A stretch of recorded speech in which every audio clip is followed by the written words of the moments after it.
Good morning, Dan and Amy. And we mentioned it earlier in the show, but it bears repeating. We're about to have somebody who can provide expert insight on this on the show. The Trump Tower meeting in 2016 that Democrats are placing so much hope in as the basis to, I guess, provide enough proof to pass public opinion muster and move to impeach President Trump if they were to win the House in November. That Trump Tower meeting with Trump Jr., the Russian attorney Natalia Veselnitskaya, where Trump representatives were open-minded about getting information from Veselnitskaya on Hillary Clinton that they could use in the context of the campaign. Well, what if our understanding of that and collusion in general is wrong? What if, as it turns out, the only collusion in 2016 was between Hillary Clinton's campaign and campaign vendors, most notably Fusion GPS, and their Kremlin clients? It turns out this report by Lee Smith at RealClearInvestigations.com, and this is, again, just cobbling together evidence that's been presented for public consumption. It just hasn't been amplified or examined by the D.C. press corps because they have a narrative. And the narrative is Trump and Russian collusion and Paul Manafort and the like. But Veselnitskaya, the Russian attorney, was a client of Fusion GPS.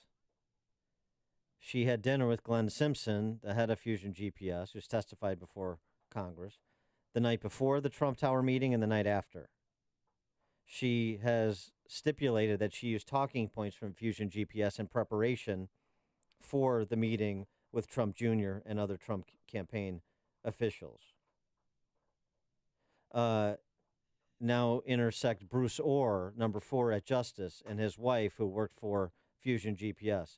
And Bruce Orr being used as a cutout for Christopher Steele, hired by Fusion GPS to cobble together the unverified dossier on Trump.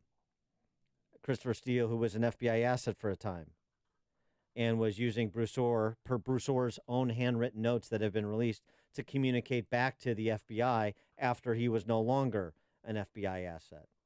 So what if it's Hillary Clinton's campaign vendors, their clients, Christopher Steele, very interested in a Russian oligarch, Oleg Deripaska, who had his visa revoked in 2006 for alleged ties to organized crime in Russia. Christopher Steele was very interested in him. The lawyer Veselnitskaya is a client of Fusion GPS. And then you've got Bruce Orr, whose wife works for Fusion GPS, and Christopher Steele, who was doing work for the FBI. What if it's, and John Brennan, who took the Steele dossier and was bandying that about town as the means to prompt the Russian collusion investigation into Trump. So what if it's Hillary Clinton campaign officials and vendors and top officials at intelligence and law enforcement agencies who are the actual colluders to the extent that there's anything resembling collusion going on or that went on in 2016? What if that's the story? That would be amazing. Lee Smith on Tucker Carlson the other night. Actually, there's one key to it, and that is the Russian lawyer that is supposed to be the test of the proof of collusion. This was a client of Glenn Simpson, and Glenn Simpson was the person who was responsible for producing the Clinton-funded dossier. I think that we've seen Fusion GPS and we've seen the press basically take a picture, right? And the picture is of Donald Trump and other Trump campaign members in a meeting with a Russian lawyer. And then they wrote the caption underneath. And what does the caption say? Collusion. The other caption is the real caption is something else. The facts are different. The facts are that Veselnitskaya is there working on a case that Glenn Simpson is also working on. They're partnered on the same job on behalf of pro-Kremlin interest. So, yes, it's an enormous issue that has been misreported or underreported since the story first broke a little more than a year ago now. For more on this topic, as well as the implications from the firing of Peter Strzok, the jerk with the smirk, as Kellyanne Conway called him. We're pleased to be joined again by James Fitzgerald, retired FBI special agent, criminal profiler from the Unabomber case, which was turned into a Netflix series, which is really good, called Manhunt. The author of a series of books, A Journey to the Center of the Mind. James Fitzgerald, thanks for joining us again. Appreciate it. Hey, Dan. Hey, Amy, and to all your listeners. And boy, what a great recap, Dan, you just did of the next season of the fictional House of Cards, right? This stuff could not be true. It could never happen in real life, right? Well, and I say that with tongue firmly in cheek. Right. Right. I mean, as somebody who's got experience in the FBI that we don't, I mean, how do you assess the information that's been parceled out, been stipulated to by the parties, or it's their evidence, like Bruce Orr's handwritten notes? So where is the conspiracy that we should be concerned about? Well, I think you just laid it out very clearly to your listeners, and I'm really, really waiting for, we're not going to hear it publicly, of course, but at the end of this month, Bruce Orr will be testifying or actually being deposed by a subcommittee of Congress people. And I think a lot of information is going to come forth then. Now, how many times he hides behind, Fifth Amendment, how many times he hides behind, that's classified information, I'm not sure. But boy, I think I think the can will be opened up wide after his testimony, and we will know a lot more. The question is, how smart is he? How much will he try to cover his tracks? Or is he ready to give it all up and try to protect his wife at the same time? We may have some very beneficial information to connect some of the dots that, quite frankly, most of them, as far as I'm concerned, have been connected already. But we may have some insider information from Bruce Orr if he does the right thing and tells the truth. Therein lies the key, I believe. Do you think the Clintons are somehow involved in this? Oh, I think I said in an earlier interview with you guys that Hillary Clinton and throw in Bill, they're the nexus of all of these issues. If there's a Venn diagram, Hillary's picture is right in the middle with all the strings and the tabs, coming out from that. So there's no doubt. And again, it could be direct, it could be indirect by implication, but just and as I said before, this is not just all ideological or philosophical, but these people were working to clearly get Hillary Clinton elected as president and not have Donald Trump win the presidency. It wasn't just about some sort of philosophy on their part or what's truly better for the country. They're thinking about themselves, too.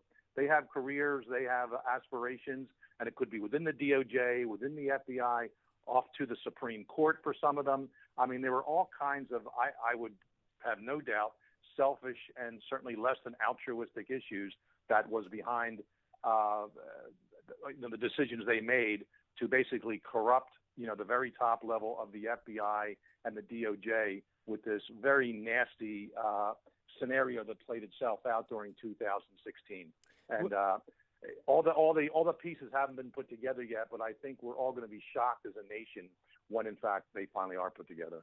With the that's a statement. The termination of Peter Strzok this week. Were you surprised at all that there was actually a discussion on many of the cable TV news shows about whether Strzok should be fired rather than what the more proper discussion from that was memorialized in an op-ed by Jim Gagliano, an FBI veteran, and others, trying to assess the damage Strzok and others have done to the FBI? Boy, well, of course, it doesn't surprise me what many in the media cover and don't cover regarding this story as it unfolds with Peter Strzok. But I'll tell you, as a retired FBI agent, in my 7 years in New York, when I was actually knocking on doors and trying to get witness information, victim information, and sometimes just before the days of cell phones and email, appointments, you just knock on someone's door, hope they're home. And as an FBI agent, showing my badge and my credentials, virtually every time the door opened right up for me, and people gave me information because the reputation of the FBI was so stellar and so pristine. I'm not saying we were always perfect. We weren't.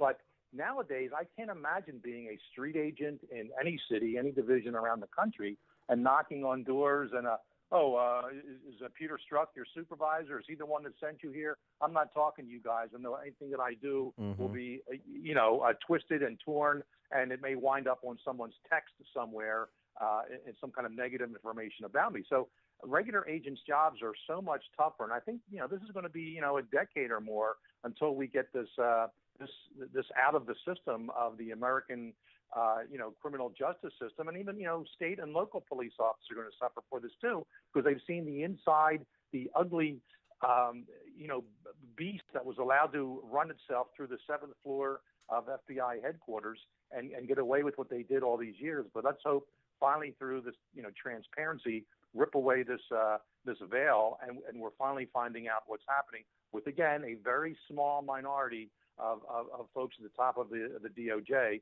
and FBI, and hopefully within a decade or more, the American public can have trust again in the FBI. And I think the new Director Wray, I'm giving him the benefit of the doubt. He seems to be doing a good job. And some of the people right beneath him, I know a few of them from they were young agents when I retired, and they moved up the ladder. They are squared away, good guys and gals, and they're going to bring the Bureau back to where it belongs, I have no doubt. Well, how much does this reflect on Bob Mueller and his time as FBI director, what has transpired over the last 18 months? Yeah, and, history will have to be the eventual, aspect that answer that question, if you will. I remember my frustration with Director Mueller when I was a profiler trying to get more assigned to the anthrax case, and they just wouldn't let me in the door after I had a success with the Unabomber case as well as many others. And I was convinced they kept going down going in the wrong direction, trying to arrest a certain, biophysicist. I won't even mention his name because he wound up suing and proving the Bureau wrong. Mm-hmm. And Mueller was the one that appointed that team that kept going down that rabbit hole. And me, along with a few other profilers, were saying that, hey, this isn't the guy, it's somebody else. And finally, they realized they were wrong. A big lawsuit happened, and in 2008, the right guy was arrested. So that's one investigation of which I was very familiar with Director Mueller, and quite frankly, he and the people he assigned to it got that wrong. I hope he's doing a better job with the investigation of special prosecution right now, but time will tell. Well, and then what do you think about this, sideshow? Peter Strzok, this GoFundMe page, it's now up to $325,000. I mean, should anybody feel bad for him? How much did you donate? And a big fat zero. Well, McCabe raised $500,000, earlier this year, and boy, it reminds me of, in a little bit, it's sort of a different pew, but in the same church, of these women who propose marriage to these, convicted killers and these lifers in prison. There's some kind of a fascination with, I guess, bad boys or bad men, and to me, that's what these guys are. They're not killers. I'm not suggesting that. We don't even know if they committed crimes per se, but they certainly violated the rules of the FBI, the ethics, the morals of a law enforcement officer. Now people just donating this kind of money like this, it just makes no sense. I mean, there's been 8,400 separate donors, apparently, just in the last few days to Peter Strzok's GoFundMe account. And I guess, if nothing else, I guess it's a good sign that these people have this disposable income. I guess our economy really is doing very well, isn't it? Yeah, that's why Lisa Page liked Peter Strzok. He was a bad boy. Oh, you're so dreamy. Yeah, with the potty mouth. Right. I would be interesting, the Venn diagram, since you brought it up, DNC donors and Peter Strzok Defense Fund donors. James Fitzgerald, retired FBI special agent, criminal profiler from the Unabomber case. Again, if you haven't checked out the Manhunt series, where Sam Worthington plays one James Fitzgerald on Netflix. Check that out. And also James Fitzgerald's books, A Journey to the Center of the Mind. James, thanks as always for joining us. Appreciate it. Thank you, Dan and Amy. Have a good day. You too. And he joined us on our turnkey.pro answer line. This is the morning.